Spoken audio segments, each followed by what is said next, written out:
Halo Tribuners, balik lagi sama Hana di sini. Sekarang kita mau ngobrol sama seorang muwahhid di Solo, Lady Pon. Mungkin kalian pernah dengar atau mungkin malah pernah make up sama dia. Nah, sekarang kan lagi corona nih. Pastinya semua sektor pencaharian itu ikut terdampak, apalagi teman-teman mua. Semua event kan batal dan semuanya pada di rumah aja. Nah, kira-kira ada pengalaman atau sharing-sharing apa dari Mbak Lady Pon? Kita langsung aja panggilin Mbak Lady Pon. Halo Mbak, Halo, apa kabar? baik, alhamdulillah. Semoga baik-baik aja sini. Amin. Langsung aja nih Mbak, nggak usah basa-basi ya. Ini kan kita lagi corona, gimana nih? Dari penghasilan deh, profesi mua kan kayaknya kedampak juga kan, nggak cuma Gojek. Karena semua orang mikirnya Gojek yang berdampak ya. Padahal sebenarnya justru kalau anak event itu sekarang aku ngerasa bahwa memang dampaknya tuh signifikan banget, Mbak. Jadi biasanya misalnya dapatnya 100.000, ini dapat cuma Rp1.000. Jadi menurun 99%.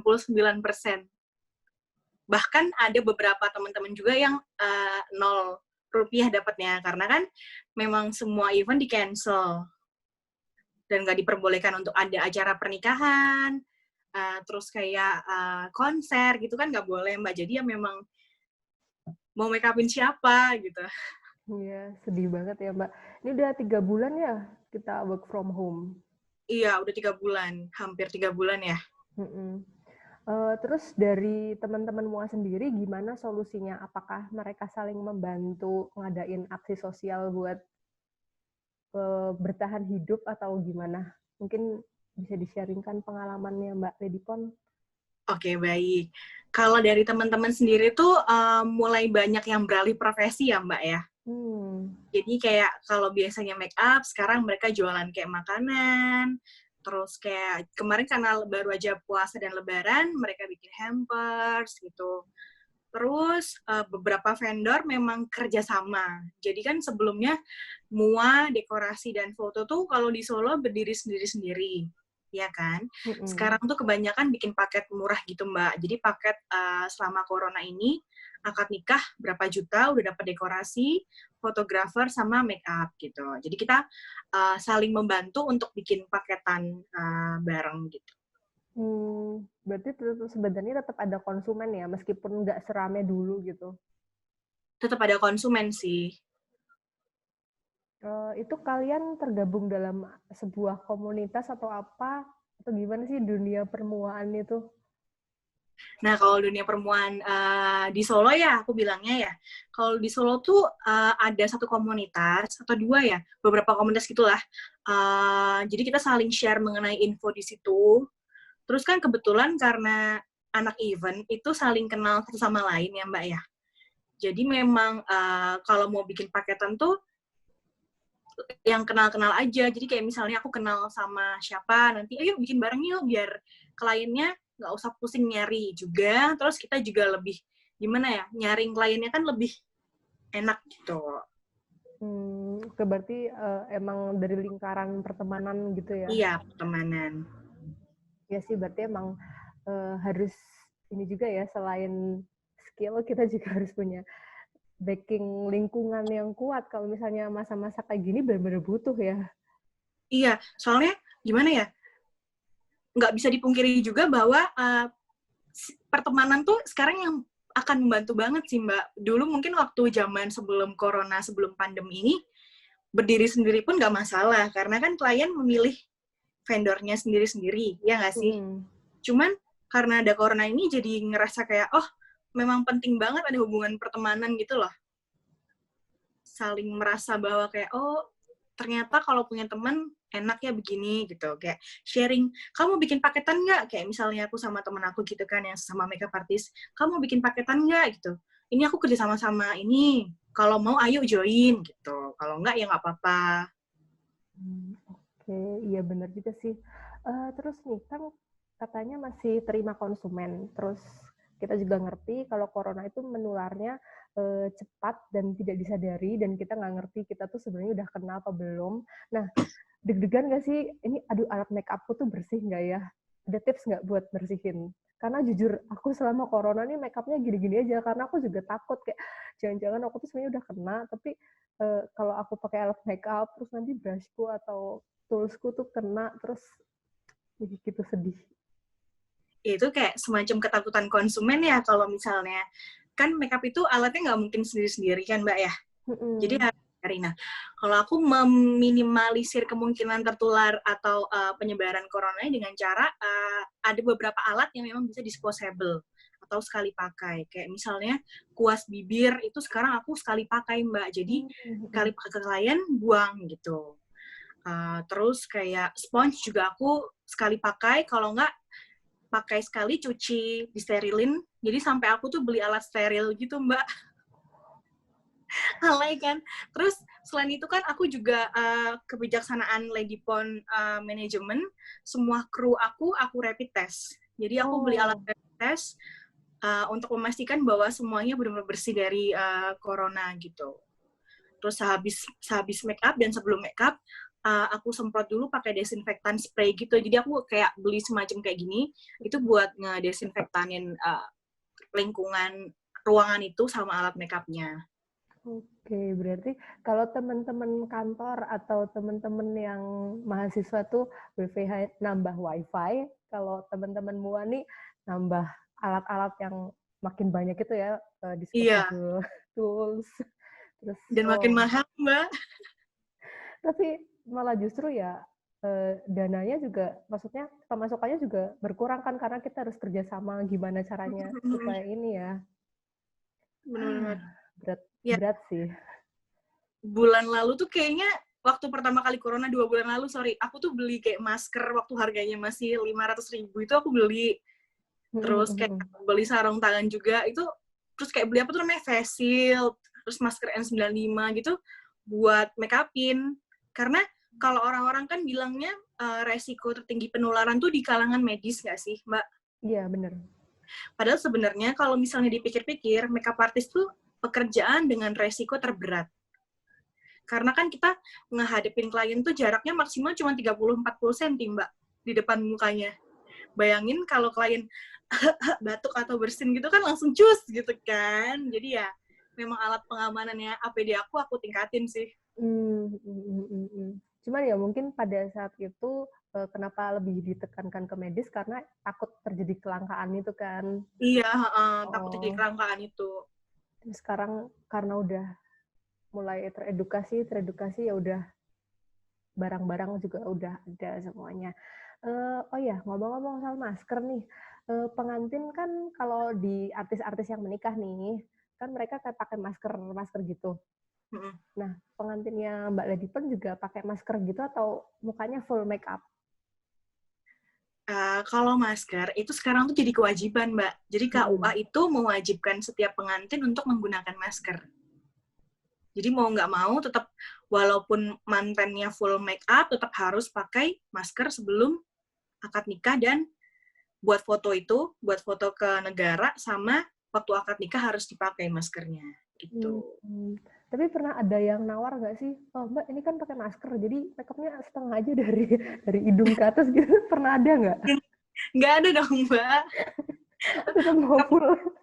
Makeup setengah diskon 50% ya? Aduh. Ya, soalnya aku pernah baca meme gitu di Instagram. Jadi itu orang-orang selain sambat-sambat gitu, mereka juga bilang, sejak WFH nih hemat makeup deh. Karena ya selain pakai filter, juga makeupnya cuma separuh aja dari hidung ke atas. Ya enggak dong, tetap full. Tetap full, oke. Iya, aku juga di rumah saking stresnya nih ya. Bahkan masak pun aku dandan kadang-kadang, Mbak. Iya sih, biar ini ya nggak jadi burden, nggak jadi beban. Iya, tetap bahagia dengan kondisi corona.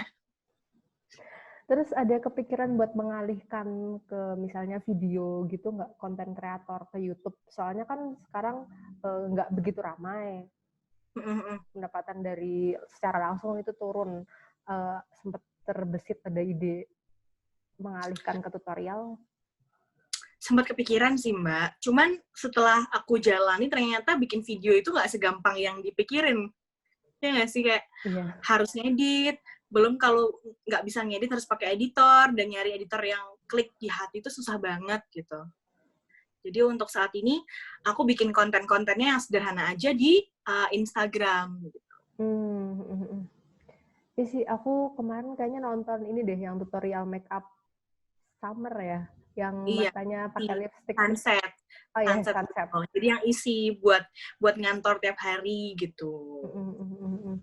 Ya dulu aku juga sering banget nih sebelum corona makeupnya kayak gitu, kayak pakai lipstick buat mata. Tapi sejak corona ini kayak meminimalisir pemakaian makeup, jadi kayak ya udah aku pakai itu aja gitu. Karena ya takut sih, nggak dibungkiri juga, karena itu semuanya sekarang merasa takut. Kenapa alat makeup bisa ini? Maksudnya nularin gitu? Iya, takut aja. Kan sekarang kayak semua orang tuh jadi kayak, aduh, serba takut nggak sih? Iya, ngapa-ngapain takut ya. Cuman kalau aku bilang, selama itu alat makeup punya kamu sendiri, itu nggak masalah kok. Toh juga kamu kan nggak bawa ke pasar dandan gitu kan. Dandannya di rumah kan, Mbak. Nggak apa-apa sih. It's okay, harus cantik walaupun corona. Bener tuh teman-teman, harus cantik meskipun corona. Jangan jelek. Iya, bener. Terus nih Mbak, aku mau nanya lagi tentang, ini udah denger-denger mau new normal ya. Udah kebayang belum sih skenario new normal buat MUA? Kira-kira kayak gimana ya? Sempet kepikirin nggak? Kepikiran? Kayaknya para MUA ini bakal memperbanyak kayak APD deh, bukan perbanyak ya. Kayak sebelumnya nggak pakai masker, sekarang harus pakai masker dengan baik dan benar gitu. Walaupun emang pakai masker sesak, contohnya gitu. Terus kayak mungkin kita steril semua alat make up sehabis pakai. Terus apalagi ya, pokoknya kayak menjaga kebersihan aja sih Mbak. Iya sih, bener-bener kebersihan. Pokoknya sekarang yang ini banget ya, penting banget. Pokoknya harus bersih aja intinya. Karena kalau misalnya gimana ya, mau alat makeupnya diganti juga, satu alat makeup harganya jutaan, Mbak. Jadi kalau misalnya klien aku misalnya mau dandan buat acara kondangan atau acara apa, dan dia mau pakai alat makeupnya dia sendiri, aku memperbolehkan gitu. Iya sih. Jadi kita juga harus adaptasi ya sama situasi ini. Iya, pokoknya kalau teman-teman semua yang nonton video ini, aku saranin memang untuk lebih safe aja, lebih safety gitu. Jadi jangan bulu mata dipakai ke beberapa orang, terus kayak satu pengantin satu softline ya, jangan satu pengantin softline-nya ganti-ganti, salah bukan. Beberapa pengantin softline-nya satu gitu, jangan. Terus kayak sebisa mungkin alat yang bisa disposable ya kita pakai aja. Contohnya kayak itu tuh, maskara, kuas maskara itu beli aja sekali pakai Mbak. Terus kayak kuas lipstick kayak gitu. Terus kayak misalnya ada palet tuh kan, kalau aplikasi lipstick jangan langsung di lipsticknya. Jadi kita cungkil dulu. Terus, iya. Iya, jadi lipsticknya cungkil di besinya itu baru dipakai gitu. New normal semoga gimana ya? Mungkin antara memang si virusnya ini menghilang atau mungkin kita udah terbiasa, yang penting jaga-jaga aja gitu. Bener banget sih. Tapi terakhir nih katanya WHO kemungkinan sih ya virus nggak bisa hilang. Kita yang menemukan vaksinnya itu harus ditemukan baru bisa survive kan. Iya. Kan kayak waktu flu pertama kali ada tahun berapa ya? Itu kan juga banyak banget yang meninggal kan? Cacar kan juga banyak banget yang meninggal kan gitu. Jadi ya gimana ya, itu memang udah siklus kehidupan bahwa pandemi itu akan selalu ada gitu. Bedanya mungkin zaman dulu belum semaju sekarang, kayak era sosial media kan sekarang kan ya era milenial. Sekarang era apa sih Mbak? Sekarang udah ini sih masuk generasi Z. Iya. Alpha malah kayaknya.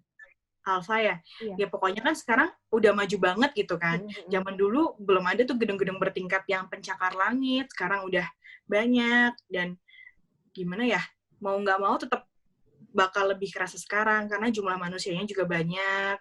Sekarang udah ada pesawat yang orang-orang gampang untuk kemana-mana, tapi ya penularan penyakitnya banyakan dari pesawatnya juga gitu. Jadi ya mau nggak mau kita harus beradaptasi sih Mbak. Kalau nggak kita bakalan bye dari dunia. Ya, bener banget. Terus Mbak Ledipon nih sempet kayak beralih profesi sedikit nggak untuk menutupi penghasilan yang berkurang atau tetap fokus di MUA ini? Kalau aku tetap fokus sih Mbak, karena kemarin-kemarin kan udah saving tuh kan, jadi sekarang tuh lagi pakai uang savingnya itu walaupun menipis, nggak apa-apa. Cuman memang kemarin sempet jualan kayak lemper atau jualan makanan kecil gitu, karena kan mamaku yang bilang kayak, ayo kita usaha apa nih, karena lagi corona gitu. Ya usaha makanan sih sekarang yang paling oke. Cuman ya nggak aku seriusin, cuman kayak kemarin open PO gitu aja. Iya sih, corona ini banyak banget yang tiba-tiba jualan makanan, tapi ya memang keadaannya lagi seperti ini, maksudnya banyak. Nggak ada yang beli. Iya, temanku tuh di satu hari dia bisa dapet orang lewat tuh berapa kali sendiri nawarin makanan, karena ya emang kayaknya semuanya emang lagi butuh. Kan banyak yang kena PHK juga, terus ya banyak yang tiba-tiba pekerjaannya berkurang penghasilannya. Karena selama ini yang dikhawatirkan cuman Gojek kan, padahal itu cuman kayak gunung es yang kelihatan cuman Gojek, tapi yang di bawahnya banyak banget profesi. Sebenarnya menurut aku justru yang paling susah itu adalah pengusaha sih Mbak. Nggak sih, kayak aku ada asisten yang harus tetap dibayar gitu. Nah, terus papa aku pengusaha juga, dia punya pegawai yang harus kayak dipertahankan gitu, dan kayak pusing, nggak ada pemasukan, tapi kita harus bayar mereka. Belum lagi, kalau misalnya wedding gitu kan banyak banget timnya tuh Mbak. Nah, timnya itu bayarannya adalah per event gitu. Nah, sedangkan sekarang nggak ada event, mereka dapat dari mana duitnya gitu. Itu juga kepala aku tuh muter kayak, sampai aku anxiety attack gitu, kayak aduh gimana nih ya mbak-mbaknya ya kerjanya, gajinya mereka gimana gitu, sedangkan kan mereka mungkin harus ngehidupin beberapa orang gitu, tapi nggak begitu kelihatan kayak Gojek. Terus waktu ada anxiety attack itu apakah breakdown masalahnya satu-satu menemukan solusi atau gimana Mbak cara Jadi sempat waktu awal corona itu aku ada anxiety attack-nya kumat kan Mbak. Aku seminggu berturut-turut aku nggak bisa tidur sama sekali. Bisa bayangin nggak sih?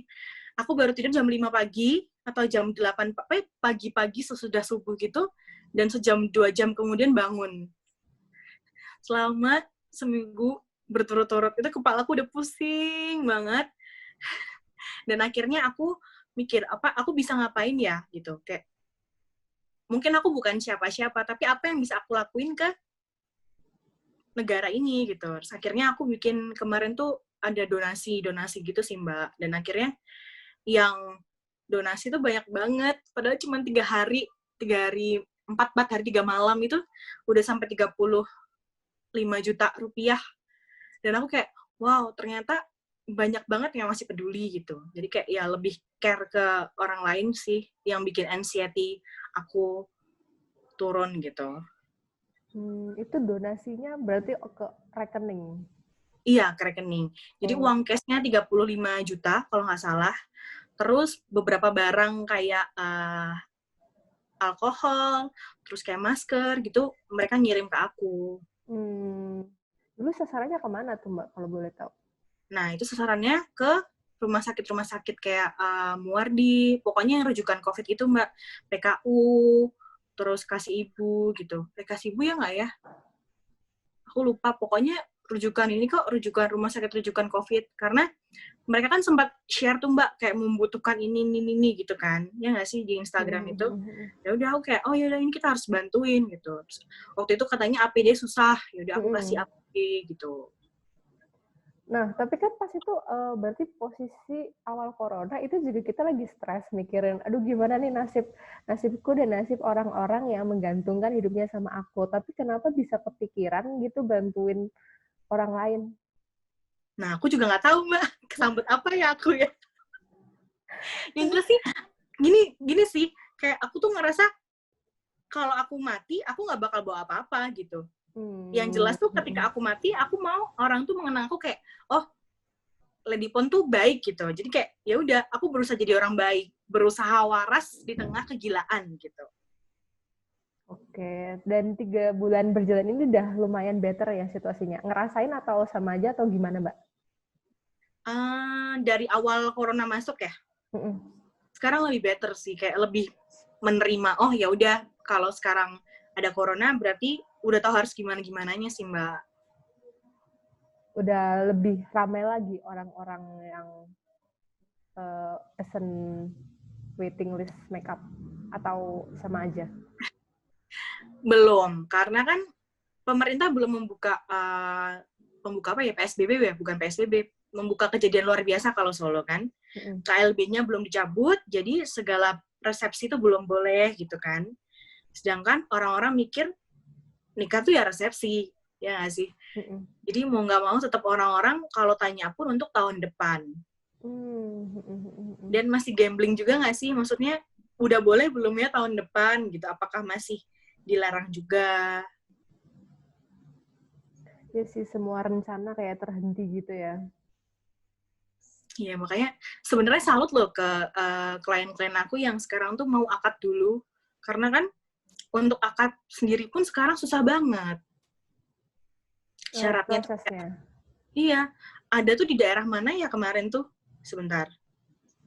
Sragen. Itu harus pakai jas hujan, Mbak. Iya, nggak boleh dandan. Jadi harus pakai masker yang medis, pakai jas hujan, sama face shield kalau nggak salah. Pokoknya tuh harus pakai kayak gituan. Bayangin. Jadi kan aku nanya tuh konfirmasi H-2 tuh kan. Halo Kak, maaf mau tanya tuh tanggal ini bulan apa ya, bulan April, Mbak. Bulan April gimana ya Kak ya gitu. Dia bilang, Mbak mohon maaf, ini aku baru dapat pengumuman dari siapa namanya, KUA, kalau nggak boleh dandan sama sekali, harus pakai jas hujan yang tertutup, yang plastik itu loh Mbak, terus pakai masker. Ya udah kayak, wow. Jadi memang kebijaksanaan tiap daerah tuh beda Mbak. Iya sih, bener. Berarti harus ya nggak bisa dipukul rata dan kita benar-benar nggak bisa ngandelin apa-apa sekarang ya. Iya. Ya udah sekarang sih kayak menerima aja gitu dan hidup sederhana. Kayak jangan apa namanya, jangan buang-buang uang, jangan belanja hal yang nggak penting gitu. Tapi padahal banyak diskon ya nih. Banyak banget Mbak. Aku cinta diskon. Tapi menurut godaannya berarti besar banget ya struggle-nya. Menahan diri dari diskon. Aku sampai ngenolin ATM-ku, jadi kayak cuman saldonya cuman cukup buat kayak bayar beli bensin, bayar apa gitu doang. Jadi kayak uang buat belanja nggak ada. Mendadak jadi akuntansi gitu, kayak belajar ngatur Manage keuangan sendiri. Bener-bener. Terus, iya, sekarang baru disadari Mbak kayak, oh ya aku bersyukur sih kayak nggak punya cicilan kan. Maksudnya orang tua aku emang ngajarin bahwa kalau kamu mau beli sesuatu, sama dione kalau kata orang Jawa. Jadi cukupnya uangnya buat beli ini ya, jangan memaksakan diri untuk hutang gitu. Jadi aku bersyukur banget nggak punya cicilan rumah, nggak punya cicilan mobil, nggak punya cicilan apa. Jadi sekarang tuh cuma tinggal kayak, ya hidup seperti layaknya orang, bukan orang biasa, hidup kayak gimana ya, orang sederhana gitu loh Mbak, yang di desa yang kayak mau cabai metik sendiri dari pohon. Oke, makasih banyak Mbak Lady Pon ngobrol-ngobrolnya, sharing-sharingnya. Sama-sama. Semoga nih teman-teman yang nonton dapat insight dari pembicaraan kita di momen ini. Amin. Oke, terima kasih Mbak. Ya, ini aku boleh close ini. Oke, terima kasih. Hey. Bye. Bye. benar itu tadi bincang-bincang kita sama Lady Pon. Semoga bisa dapat pelajaran yang bisa dipetik karena banyak banget insight-nya. Seperti pesan-pesan buat teman-teman semua, kita bisa menjaga kebersihan dan manajemennya diubah supaya tetap aman untuk diri kita sendiri dan juga untuk klien kita. Teman-teman yang lain juga banyak yang bisa dipetik seperti menjaga kebersihan itu penting banget, dan saving. Semua menjadi ahli keuangan karena ya pandemi nggak cuma berdampak sama kesehatan tapi juga ekonomi kan. Tetap jaga kesehatan dan keselamatan. Sampai jumpa di video selanjutnya. Terima kasih sudah nonton. Jangan lupa like, subscribe, dan share ya.